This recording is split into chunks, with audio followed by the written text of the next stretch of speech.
Look at it, the pride of the Soviet war machine.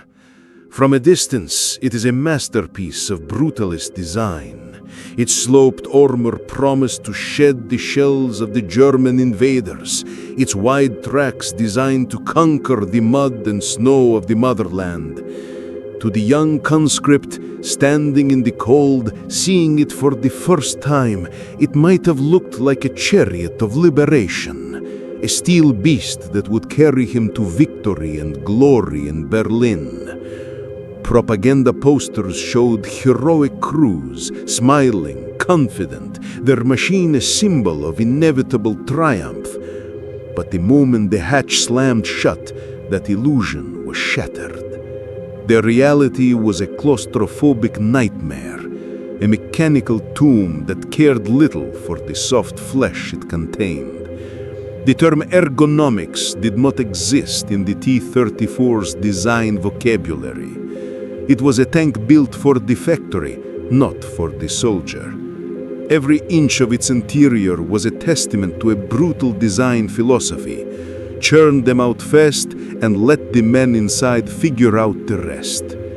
The driver-mechanic, arguably the most vital member of the crew, was entombed in the front. He wasn't so much seated as he was wedged into a space that seemed designed to hold him captive. His controls were not instruments of finesse, they were instruments of torture. Two brutish tiller levers steered the 30-ton beast, demanding immense physical strength to pull and hold. The clutch pedal fought back with the force of a mule's kick, and the gearbox was a legend of its own. It was so notoriously difficult to engage that crews grimly nicknamed it the pirojok, the little pie, because shifting gears felt like trying to bite through granite. This wasn't hyperbole. It was so common for the gears to seize that drivers kept a sledgehammer by their side, not for maintenance outside the tank, but as a standard piece of operating equipment. Imagine it. You are under fire. The commander is screaming directions, shells are ringing off the hull, and you are trying to coax a gear into place with a 10-pound hammer, your knuckles already bloody and bruised from the last attempt. The physical exhaustion was relentless, a constant battle against the machine itself before the enemy was even engaged. And the driver fought this battle nearly blind. His view of the world was a tiny, vibrating letterbox slit in the armor plate, a slit that could be easily obscured by mud, rain, or snow. His periscopes offered a distorted, narrow view and were prone to fogging or shattering. He was piloting a behemoth through a chaotic battlefield while peering through a keyhole. He was not alone in this cramped hell. Next to him, the hull machine gunner, and in the turret above, the loader, performed their own desperate ballet. The loader, often the youngest and strongest, had the back-breaking task of heaving 76mm shells into the breech of the main gun. These shells were not neatly stored in a convenient rack. They were everywhere, pushed into sponsons, strapped to the walls, and even loose on the floor. In the violent, lurching chaos of combat, every shell was a tripping hazard, every spent casing a burning hot piece of shrapnel skittering across the floor plates. With every shot, the massive gun breech recoiled violently into the tiny turret space, a steel piston that could crush a limb or a skull if you were in the wrong place at the wrong second. This wasn't an oversight, it was a statement of intent. The T-34 was a weapon of mass production, and in the calculus of total war, the comfort and even the long-term survival of its crew was a secondary concern. It was an iron coffin, and the men inside were simply the ghosts required to operate it. If the driver's world was one of brute force, the commander's was a frantic exercise in impossible multitasking. In the early T-34-76 models, the Red Army made a catastrophic design choice, a two-man turret. This meant the tank's commander, the man responsible for directing the entire crew and making life-or-death tactical decisions, was also the gunner.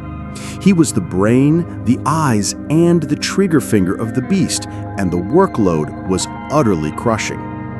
Compare this to a German panzer crew, where a dedicated commander could focus solely on finding threats and directing his crew while a separate gunner laid the gun on target. The Soviet commander had no such luxury. He would be desperately scanning the battlefield through a single crude periscope with a pitifully narrow field of view, then swinging his body over to the gun sight to aim, then shouting course corrections to the driver below, all while trying to load the coaxial machine gun. It was a recipe for paralysis. German veterans often remarked how T-34s seemed clumsy and slow to react. This wasn't a lack of courage, it was a crew crippled by its own design. The visibility was so atrocious that the only way for a commander to get a true sense of the battlefield was to make a fatal choice: open the massive turret hatch. In doing so, he exposed his head and shoulders to a storm of enemy fire, an easy target for snipers and machine gunners. To be effective was to be vulnerable. To be safe was to be blind. For every T-34 commander, the war was a constant, terrifying gamble between seeing the enemy and being killed by him. They were fighting one of the most advanced tanks of its day, yet they were forced to do so with their eyes shut. The visibility was so atrocious that the only way for a commander to get a true sense of the battlefield was to make a fatal choice: open the massive turret hatch. In doing so, he exposed his head and shoulders to a storm of enemy fire, an easy target for snipers and machine gunners. To be effective was to be vulnerable. To be safe was to be blind. For every T-34 commander, the war was a constant, terrifying gamble between seeing the enemy and being killed by him. They were fighting one of the most advanced tanks of its day, yet they were forced to do so with their eyes shut. The battle for a T-34 crew began long before the first shot was fired. It was a war against the senses, an unending assault inflicted by their own machine. The soundtrack to their existence was the primeval roar of the V12 diesel engine. This wasn't merely a loud noise, it was a physical presence, a bone-shattering vibration that worked its way through the steel floor, up their spines, and rattled their very skulls. It was impossible to speak, and in the early models, often impossible to hear anything over the primitive intercoms. Communication, the lifeblood of a tank crew, was reduced to the crudest of forms. A kick to the driver's right shoulder meant turn right, a kick to the left, turn left, a kick to the back of his head meant go now. It was a desperate, clumsy dialogue shouted through a storm of mechanical fury. Into this cacophony was added a toxic cocktail of smells. The constant, throat-burning stench of diesel fumes leaked from the engine into the crew compartment. With every shot fired from the main gun, the small turret was instantly filled with a blinding, choking cloud of cordite smoke. The primitive ventilator fan was woefully inadequate, unable to clear the air before the loader had slammed another round into the breech. The crew fought on, breathing in the poison, their eyes watering, their lungs screaming. This sensory assault was relentless, fraying nerves and clouding judgment in moments when clarity meant the difference between life and a fiery death. The sloped armor of the T-34 was its greatest asset, a revolutionary design that gave its crews a crucial edge in the early years of the war. They put their faith in that angled steel, believing it would protect them, that it would deflect the worst the enemy could throw at them. But this faith was often tragically misplaced. The demands of mass production meant that the quality of the armor plate itself was wildly inconsistent. Often it was hard and brittle, lacking the ductility needed to absorb a high-velocity impact. This flaw led to a terrifying phenomenon, a deadly secret hidden within the tank's own skin: spalling. When a German shell struck the hull, even if it didn't have the power to penetrate, the sheer kinetic force of the impact would create a shockwave that traveled through the armor. On the inside of the plate, this shockwave would cause the brittle steel to shatter, blasting a cone of red-hot, razor-sharp metal fragments into the crew compartment. Imagine the horror. You hear the deafening clang of a hit, you feel the tank shudder, and you breathe a sigh of relief that the armor has held.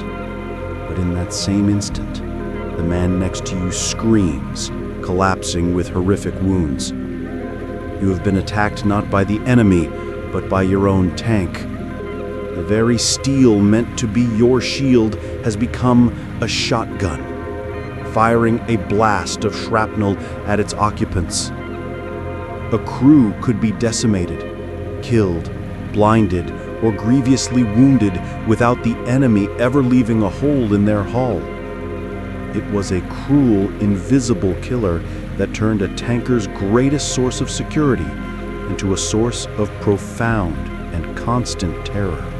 If spalling was the hidden killer, a direct penetration was a death sentence. The T-34's design prioritized firepower and mobility over crew survivability, and nowhere was this more apparent than in the placement of its fuel and ammunition. Large diesel fuel tanks were situated inside the crew compartment, lining the sponsons on either side. Ammunition was crammed into every available space, on the floor, in the turret walls, anywhere it would fit. This layout turned the tank into a pre-packaged pyre waiting for a single spark. When a German anti-tank shell punched through the armor, it would often strike an ammunition box or rupture a fuel line. The result was a near instantaneous and catastrophic fire. The diesel fuel, less volatile than gasoline but still highly flammable, would create a thick, suffocating, oily smoke, while the propellant from the ammunition would ignite in a violent, explosive flash fire, consuming all the oxygen in seconds. Survival was measured in a handful of seconds. Escape was a frantic, desperate struggle against the machine itself. The early T-34-76 had only two main hatches, a single heavy round one on the turret and the driver's forward hatch. In the chaos of a burning tank, with smoke blinding them and panic setting in, a four-man crew had to fight its way out through these narrow bottlenecks. The driver's hatch was notoriously difficult to open and offered a direct line of sight to the enemy who had just fired upon them. For thousands of crews, escape was impossible. Their final moments were spent in a superheated steel box, their armor becoming their crematorium. The legendary T-34 became, for them, nothing more than a fiery grave. But beyond the broken bones and burned flesh, beyond the constant ringing in their ears and the oil permanently stained under their fingernails, was a deeper, more insidious wound. The psychological toll of serving in a T-34 was a silent battle fought by every man. The unending stress, the claustrophobia, and the ever-present intimacy with a violent death created a level of combat fatigue that is almost impossible for us to comprehend today. The Soviet war machine's greatest strength, its ability to absorb staggering losses, was the tanker's greatest horror. Crews were not forged in long, careful training. They were thrown into the furnace with as little as 72 hours of instruction. A young man who had been driving a tractor on a collective farm one week could find himself piloting a 30-ton tank into the jaws of a German ambush the next. They fought with the chilling knowledge that their own commanders considered them expendable, a single entry in a brutal equation of attrition. The life expectancy of a T-34 crewman could be measured not in months or weeks, but sometimes in a single battle. They saw friends and comrades incinerated before their eyes, knowing that the same fate was a statistical probability for them. This wasn't a fight for survival. For many, it was simply a matter of staving off the inevitable for one more day, one more hour. They were fighting a war on two fronts, one against the panzers of the Wehrmacht and a second, silent war against the despair within their own steel coffin. The T-34 was indeed a war-winning weapon, but its victory was paid for in the blood, sweat, and sanity of hundreds of thousands of young men. Their suffering was woven into the very steel of their machines. When we remember the legends of World War II, let us not forget the men in the iron coffins. The untold story of the T-34 is not one of glorious machinery, but of human sacrifice on an epic and heartbreaking scale.